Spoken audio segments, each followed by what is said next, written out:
I don't believe in failure because I think if you learn from it, you grow from it, right? So how can you fail?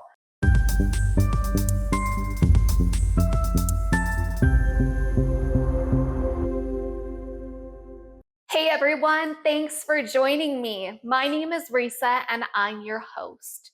We are talking to real families about real stories here on The Real Family Eats, where we've got food for thought and thoughtful food. So let's eat.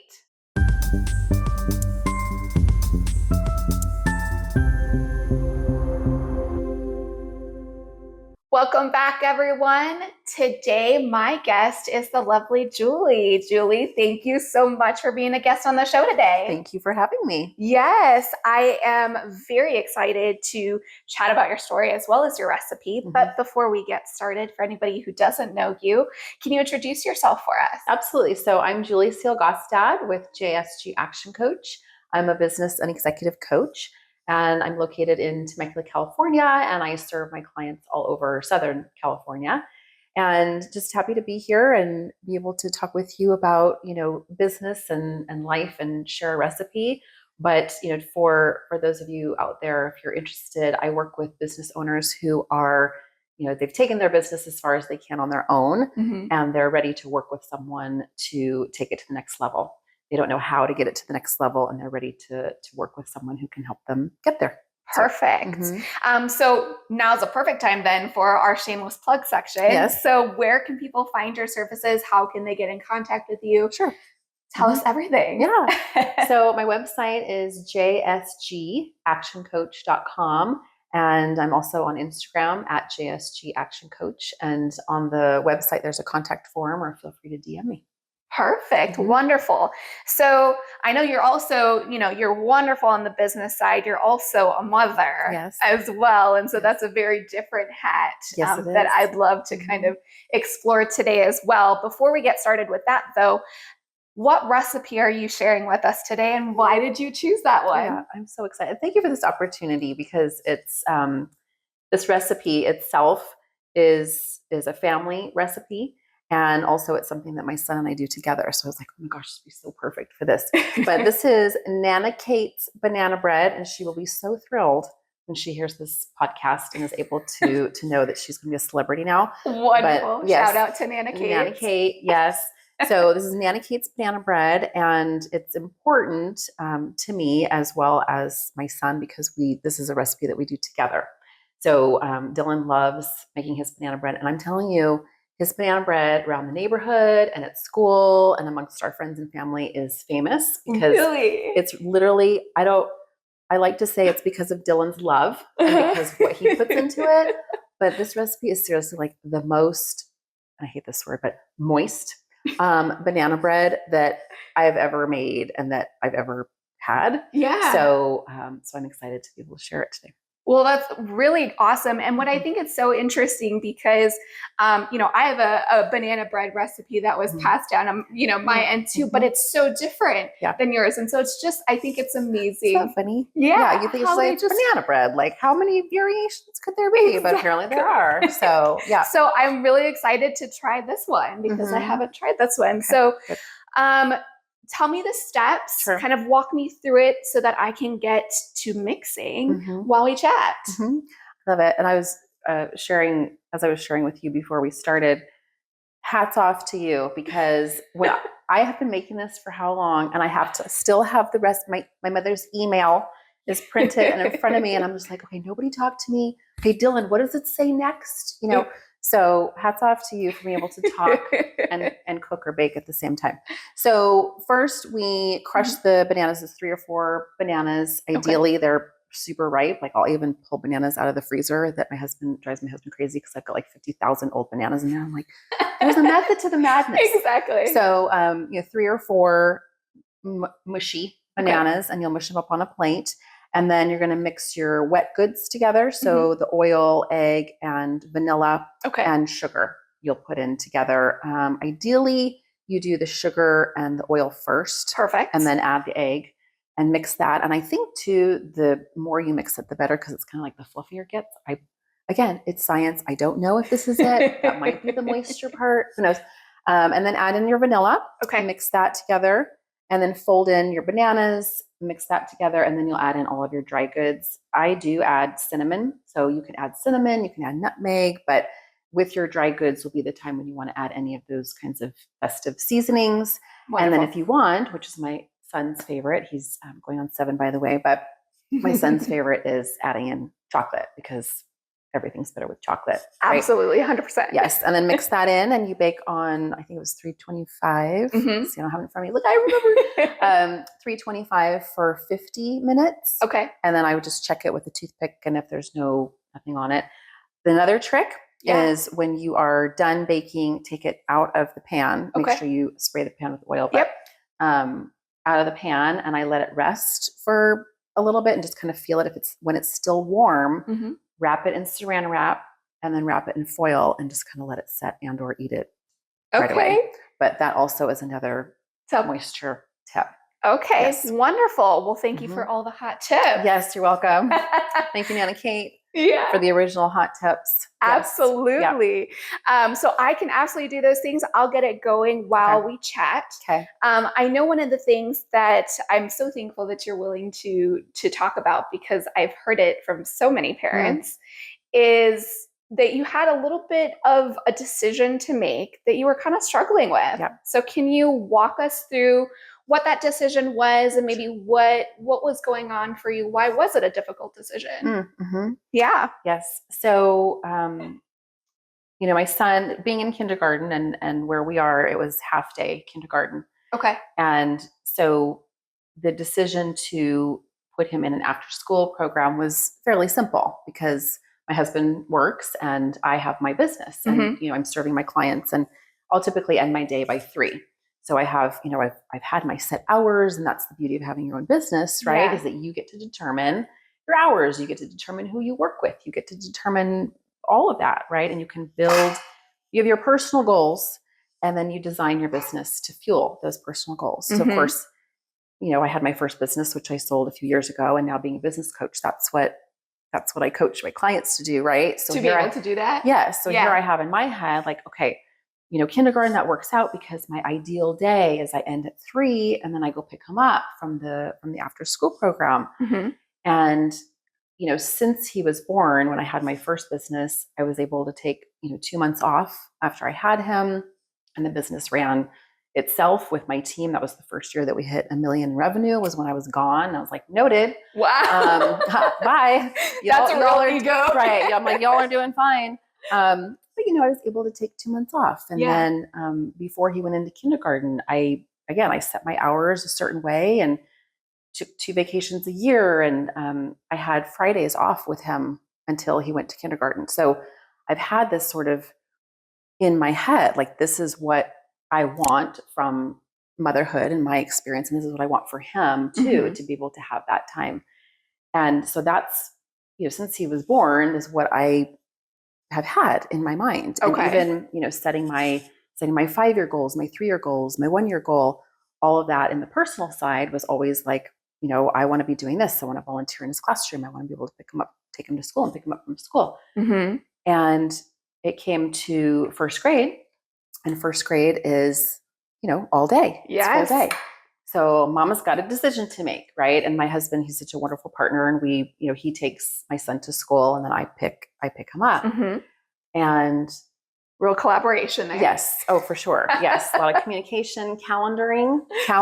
Highly recommend calendaring for yourself, but also for your spouse. And over the summer, I was, thinking about, okay, how am I going to structure my day? Because I love working. I mean, I love working. I love what I do. I love serving my clients, and I love seeing their success. And just having that part of me, right? Yeah. But also, I have this ideal in my mind where he gets out at 3:15, so I need to end my day at like 2:45, because if you pick up your child after school, y'all know you better be there like a half hour early. Just to get in line. Just to get in the line, or if you need to park, you want to get the good parking spot. Yep. And so it, of course, it like brings up like, there's like, how am I going to I have to end my day at 2:45 and thinking about my appointments and my clients' schedules and all of that stuff. Mm-hmm. And I'm doing more in person now. So thinking about travel and whatnot. And do you travel to them? Yes. Okay. So I do. Yeah. I travel to their office. So thinking about, the travel time and, cumulatively, if I meet with clients, for an hour, up to an hour each session, the travel time, I factor in like another hour from there and back. So, or to the next appointment. So, I have all this stuff going through my mind, and it was just really, it was keeping me up at night, just thinking about, okay, I'm going to end my day at 2:45, and how's that going to work? And, and then he gets out at 3:15, and then it was sort of like, well, then what? So I pick him up, and of course we can go have play dates, and he's got after school activities like golf and things like that. But a lot of that doesn't start till 4 or 5 anyway. So then I'm thinking, okay, well then I'm going to occupy him, which I absolutely love doing. But then what am I going to have on my mind? Right? So if I'm ending my day and I need to make sure that I'm tying things up by 2:45, technically, and this is probably a long-winded story, but hopefully y'all are getting something from this, right? Yeah. It's the, then I have to end my day at 2:30 technically, because for me, that I want to transition into mom and be present. So ending my day early to be able to wrap things up, to plan my next day so that I can show up for him clear. Right? Why is that so important to you? Can you say more? Yeah. It's the showing up. It's right. The different hats that we wear. Right.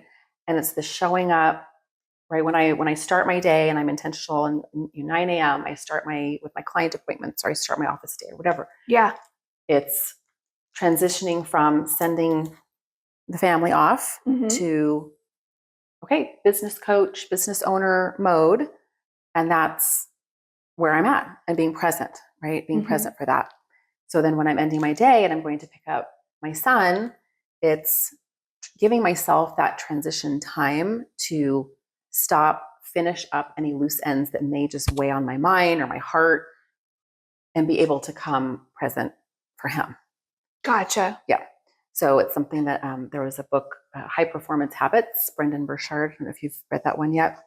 Highly recommend. But he talks about that transition time and giving yourself, there's questions that he has you work through, which I can't recall them right now, but I do my own version of it.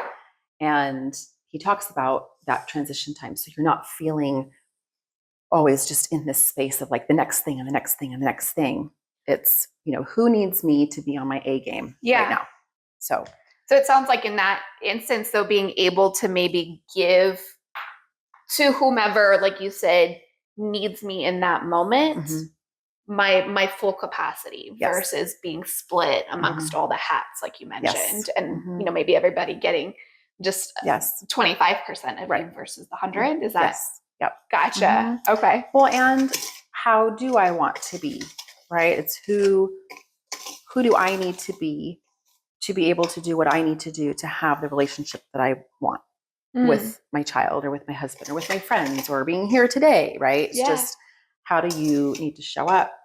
And so that was a total long story that's not short, but to sort of wrap it up, it was, where am I coming from that I feel like I need to pick him up at 3:15 to be the mom that I need to be, or that I want to be, versus would it be better for both of us if he gets to go to the after school program, which by the way, he loves, because then it's like, he's been at the same school now for going into his 3rd year. So he's got all his little friends, and some of his little friends are at the after school program. Yeah. And they're not in his class. And so, and even one of his little best friends, he goes. And so he gets to see them, and he gets to interact and have that kind of unwind time with his friends. And it's like, who am I to come in and be like, well, I said that I wanted to be this kind of mom, so I'm going to pick you up at 3:15, and then we're going to go do stuff together. Yeah. Right. So it was like this aha moment that I had actually working with my coach. I have a business coach. He's a business coach.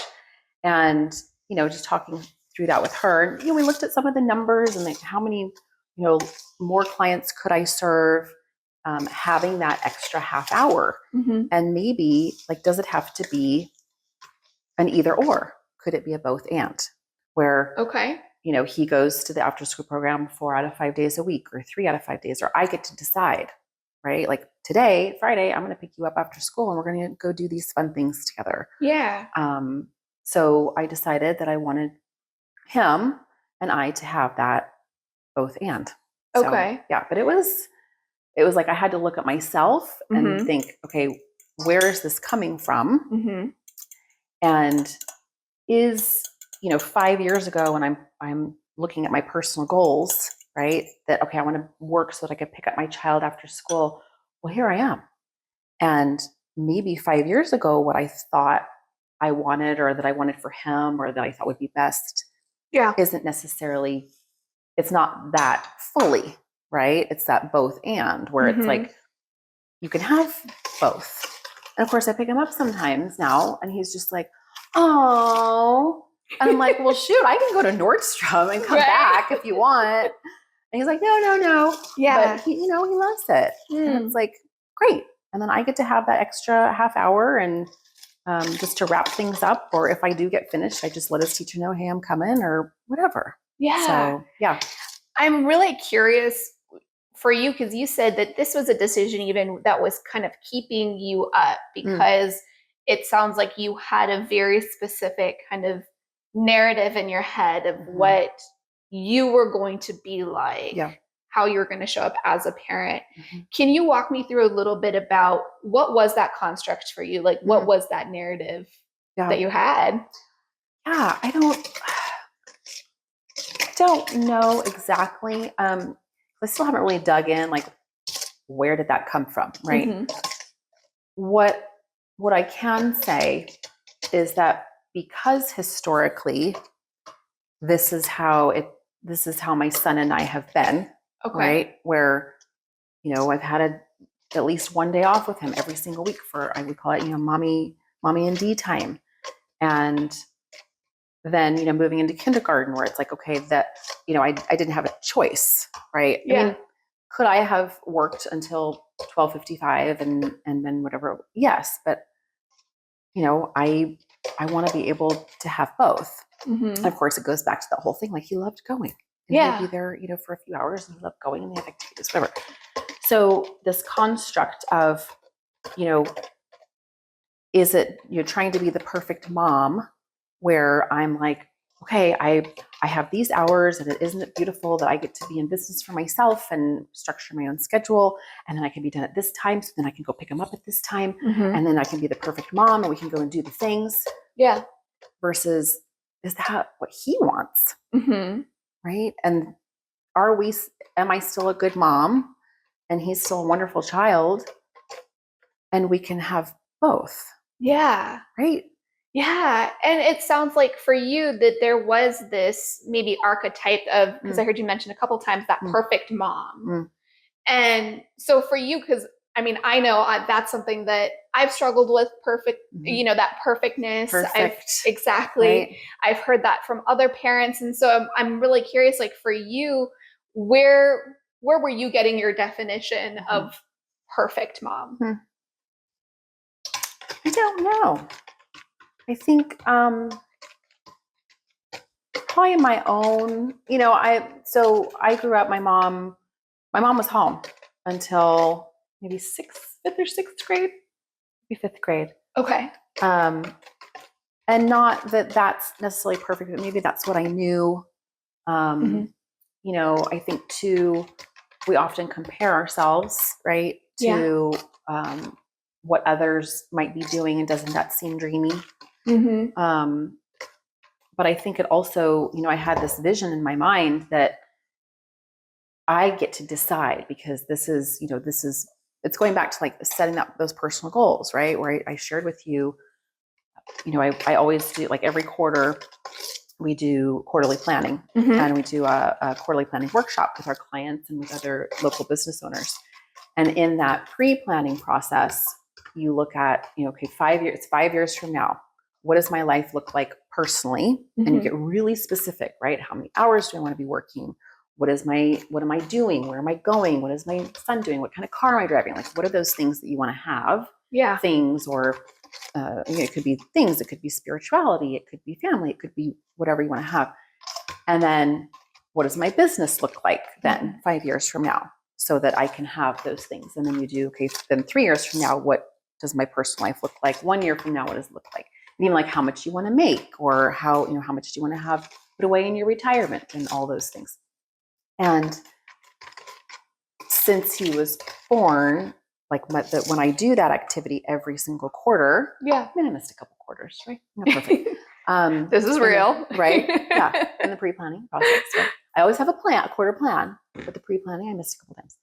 But that was actually one of the activities that my coach had me look at or go back to when I was working through this. Is I had this aha moment where I'm like, I haven't looked at my 5-year personal goals in like maybe 3 quarters or something. Cause it's sort of just like, okay, well, this is where we're going and whatever. Like you had a general, it sounds like a general idea, but maybe not the specifics that you worked hard to kind of construct. And I was like, oh my gosh, I should go back and look and see, like, is this what I prepared for? And how has that changed? And guess what? It's okay if it does change. Yeah. Right? You look as far as you can see, and then you look further. And that's kind of where I was at, where it was this, wherever my ideal came from that I had been holding on to, it's shifted. And it may shift again in the year. It'll shift again, maybe when he turns 10 or when he goes to middle school. Oh my gosh. When he's just he's like, Mom, or maybe he'll adore me still. What do y'all think? Put it in the comments. How's it like if your middle school sons still adore you? Share insight. Yeah, right. And that's, how beautiful, right? That's just how life is. And, he's, our first and only, and you're learning, right? It's constant learning, constant reflection, constant learning, constant humility. Can you say more about that humility piece? Because I think it's really important that not many parents remember or think of. So parenting is humbling. Let's just say that. It's like, the small examples of like, you think you're real funny until your child tells you that you're not. Or like you come down and you're like, oh my God, I'm really feeling myself. Like my makeup's good. And your husband's like, wow. And your child goes, eh. And you're like, no, you're supposed to tell me I look pretty. But they're so honest. Right. So just kind of like puts you back in your place, really. But no, I think it's, we're, as humans, we are lifelong learners, right? We're constantly looking at ways to learn new things and grow, ideally, right? And nothing makes you reflect more and see how you can do better than having a child, right? That's like, in business too. In business, you make mistakes, and I don't believe in failure, because I think if you learn from it, you grow from it, right? So how can you fail? And so there's these moments, right? Or these things, these challenges that you come across. And it's how can you, okay, what could I have done differently? Or how do I need to show up next time? Or, when do I need to apologize, right? And say, mommy could have done better in this particular situation. And it's okay. And they need to see that, Is that part of the humility that it takes to be able, that you're mentioning, to even say you're sorry? Because I know that's something that, again, I think is important, that many parents I've seen, whether it's professionally or even personally, that's a struggle to go back to your child and to say, hey, like, I made a mistake and that could have gone very differently. Right. Yeah. Is that kind of been your experience as well? Yeah, where it's these learnings, right? We're all learning, and I would be curious, like when you have 2, does that change, right? Where it's like, okay, you learned all these things with this one, but then you have a second one that's like or third, or however many you have, have these completely different personalities. Yep. And you are a different parent, even I would imagine, than you were. So I don't have that experience, but I could imagine. And so it's this constant learning. When there's moments or like, wow, like that worked, right? And there's those times too, I was like, oh, that worked. I got to remember that next time. And then of course you do it again. And they're just like, they laugh at you. Yeah. Or nice like, try. with you make something and they love it. And it's like, great, I'm going to make this. They can have leftovers tomorrow. I'll make this tomorrow. And they're like, I don't like this. You're like, you just liked it yesterday. What is happening? Right? Yeah. You love carrots with ranch. All of a sudden you don't like carrots with ranch? Oh my gosh. Okay. So yeah, being able to, because isn't that what we want to teach them, right? That they don't have to be perfect. And that when they make a mistake, giving them the tools and even if they needed the words to be able to come back and say, I'm sorry, and next time I'll do this, or I could have done it differently, or I feel bad about that, or instead of holding it in, I'm just feeling even crappier. So that modeling for them directly. Yeah. So instead of, relying on that, do what I say, not what I do, kind of deal, actually showing them that. Right. Yeah. Yeah. And I heard you mention in there too, kind of that something that you've learned and maybe even, you teach others on the coaching side that I think is relevant on the parent side as well, is some of that flexibility in what the plan looks like or what your goals look like, because it can be, I feel like it can be really easy to get stuck in, well, this is what I said I was going to do. Yeah. So now I'm bending myself in like a contorted way almost to try to fit something that I made a game plan about 2 years ago. Is that been your experience? Or yeah. Well, I think it's that flexibility. And I think too with the planning is, before I got my coach, the end of the year, I would, set, okay, these are the 20 things that I want to accomplish in my business this next year. And then you don't look at it again until the end of the year. And you're like, oh, I actually did most of those things. Isn't that convenient, right? It's more reactive. Yeah. So being intentional about it and kind of reflecting as you go is the key, where it's like, okay, if these are the things that are going to move my business forward, like, could I actually do all these 20 things this year? Or, what are the top 3 or 5? But going back, it's, before I got my coach, I always had like, okay, by this age, I want to own a condo. By this age, I want to get my master's. By this age, I want to do da-da-da. But then also, if I didn't have the flexibility, then the opportunities that were presented to me, I don't know if I would have been as open, because it's like, well, these are the things I said I was going to do.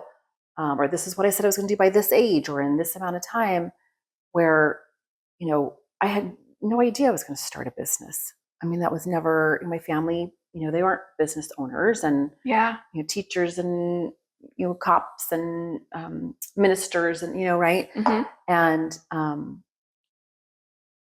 but because I was open and had these things that I knew I wanted to do, there were opportunities presented. So I feel like if you get too rigid, right? This is, again, I'm so long-winded, but these opportunities, if you are so structured and so rigid, well, it's, what if somebody presents something, or what if you meet someone that could be introducing you to something else, or being in the right place at the right time, where you're just like, ding, Yeah. So having that kind of flexibility is going to be huge. For you personally, how did you get to that shift, that mindset of being open? Like you said, is that something that you've just always had, or was that something you learned? I mean, I think I always have. Okay. I was thinking about a little bit this morning about the conversation we're going to have, and just like, yeah, I think I've always been open, and yes, I've planned. Okay. But I am more of a risk taker, I think, than some of the members of my family. Yeah. but calculated risk, right? So before, when I was in my full-time job and started my first business as a side hustle, before I left that full-time job, I definitely analyzed the risk. Like, okay, I know I need to make this much money, and here's how much health insurance is going to cost, and these things that you have to think about. And it's like, I was there with my side hustle, so I knew I could safely leave my full-time security and go full force into my business. So it's making sure that you're being intentional, I guess, about it. But yeah, and it sounds like there's the intentionality, and there's also, it sounds like you're honoring kind of both sides of the brain. The kind of the logic is this rational for me to just kind of quit, I'm done, or and just fully embrace the emotions of like, I want to do this, and I'm excited to do this. And being able to find that balance, it sounds like, of honoring the emotions, that these are things that are very important to me, kind of core value stuff. At the same time, like you said, that and piece, logic and rationality is something that's going to be useful for me to kind of have in the moment. Yeah. Well, it goes back to, circling back to the topic of our conversation about that, decision I made over the summer. It was where I was coming from originally was more of an emotional capacity, right? Okay. It was more of a feeling. Like, this is how I feel about how I need to show up, or I have to pick him up at 3:15 and I got to work this out. And when I was doing the logistics, even, it was just like, okay, can this make sense? And the emotion, the feelings were in it. Where when I stood back and I thought, what is it? Yes, it's a feeling. But what makes the most sense? And what does the person on the other side want now that, they're old enough to have their, they know what they like and what they want to do and stuff like that. The logic side as well. Yeah. I'm curious for you and your journey, kind of how were you able to kind of move out of that part of your brain that was trying to kind of convince you that by putting him in for, the extra however long it is. I mean, literally, it's like 30 or 45 minutes. So I'm like, really, Julie? But those are, I think that's so important, because our brains are really powerful, that sometimes we forget that, yes, again, on a really high level, we might know it's 30, 45 minutes. Is that really going to make a difference? But our brains are really good at being like, yes, it is. Right. That's the difference between, it sounds like, and correct me if I'm wrong, kind of that perfect parent versus failing in some way, shape, or form, is that. Yeah. It's, for me too, it's the balance, the harmony, right? It's the work-life harmony, where I enjoy what I do. I enjoy it. I am so fueled and fulfilled in what I do, and being able to do that for others and helping them to get to a place where their business and their personal lives are fulfilled, right? And full. And it makes me a better mom and a better wife and a better friend and a better daughter and sister, right? When I'm in a space where I have this harmony. Yeah. And so is that kind of for you how you were able to kind of get unstuck from that, like you said, the failing narrative? Yeah. Yeah. And what I thought I wanted, and again, it's the I, right? What I thought I wanted 5 years ago, 3 years ago, I'm here. And it's not necessarily, would it be great? Yeah, sure. But it's not necessarily what I want right now, or it's not what my son wants, and my husband. I mean, he's just like, whatever you want to do. And, he's so great, but he too. He's just like, Julie, it's not going to make a difference, and he's not going to grow up and be this terrible person because you picked him up at 4:00 instead of 3:15. Yeah, it's hard to see that though sometimes. Through that and go all the way out, because it can. be very easy. I don't know about you, but I know I'm amazing at kind of looking at something and then, like you said, kind of going to the eye of how did I cause this? How is this my fault? And, it's something that I know I work with so many parents because there is kind of this notion that in some way, shape, or form, if we are, whether it is going and getting a job or working and not being present for all the things that maybe we would really love in a perfect world where we didn't have to worry about bills or, surviving or anything like that we would love to be at all these things. That realistically, it's not always going to be able to coexist in that way. That sometimes it is easy to kind of get into that mindset that, okay, what are all the ways that I'm going to fail this child and they're going to need therapy and it's going to be because of me. And it's constant, right? It's that humility part where you're responsible for this beautiful life. Yeah. But again, it's like everybody makes mistakes, right? Our parents weren't perfect. Their parents before them weren't perfect. It's like, what can you take of what you value? And, if you have a partner, with your partner, and make it your own and just be the best that you can be and that you know how to be. And it always, makes me feel a certain way. Why is that for you? Damn it, I wasn't gonna cry. Tears are real. Tears are real. Even your coach cries. I don't know. I think it moves me. It just moves me. This beautiful child. Yeah. So yeah.